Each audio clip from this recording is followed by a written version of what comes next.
Hi, I'm Shoshana, Senior Staff Attorney at Neighbors Link Community Law Practice, talking to you today about whether you can get a green card through marriage. Let's say hi to Mary, a United States citizen born in Mount Kisco, New York, who works in an Apple store. 2 years ago, Mary was working at the Genius Bar when Oscar came in to buy an iPhone. They fell in love at first sight and started dating.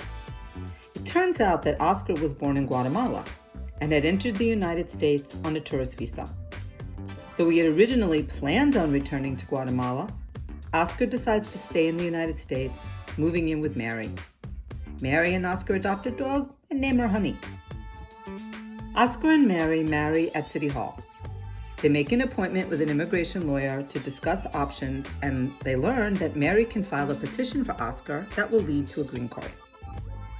Simply put, since Mary and Oscar have a valid, lawful, and bona fide relationship that was entered into with the intent to establish a life together, Mary can file an I-130 petition for alien relative for Oscar. Since Oscar entered the United States lawfully with a non-immigrant tourist visa, Oscar can also apply to adjust his status, meaning he could apply to get a green card. The petition and application can be filed at the same time along with an application for employment authorization. Mary and Oscar will have to prove to USCIS that their marriage is bona fide, so they will have to provide evidence that they share a life together, such as shared bank accounts, insurance policies that are either shared or that designate the other party to the marriage as a beneficiary, utilities naming both parties to demonstrate that the couple lives together, and or birth certificates of children from the marriage naming both parties as parents. Other evidence can include credit cards, family gym memberships, letters from clergy, receipts of trips taken together, and photographs, including wedding photographs and photographs of the couple in various places at various times. A few months after submitting the packet, Oscar should receive employment authorization. USCIS will notify Mary and Oscar about an interview date, where they will be questioned by an officer about their relationship. They will also make sure that Oscar is not inadmissible, generally meaning that the officer will ask about arrests, entries into the United States, and other things that would cause a denial of the green card.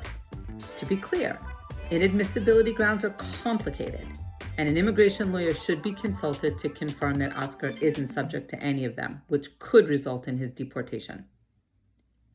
If the officer determines that Mary and Oscar have a legitimate marriage and that Oscar has no inadmissibility issues, Oscar will be granted a conditional residence card, which is good for 2 years.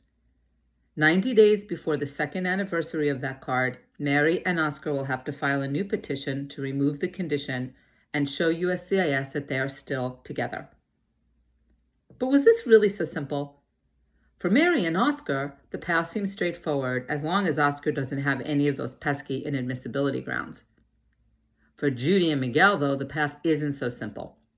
Miguel is a U.S. citizen who meets Judy in the park while they were both walking their dogs.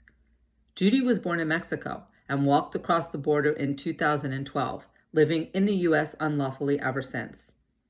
Miguel and Judy fall in love quickly and marry in the neighborhood church, zooming the ceremony so that Judy's relatives in Mexico can watch. Miguel, like Mary, can file an I-130 petition for Judy. Unfortunately for the newly married couple, Judy cannot file an application to adjust status like Oscar. Why? Because Judy did not enter the U.S. lawfully.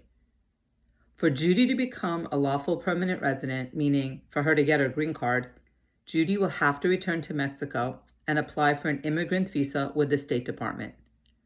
Unfortunately, because Judy has been in the United States unlawfully for more than a year, if she departs the U.S. to attend her consular interview, Judy will be barred from entering the U.S. for 10 years.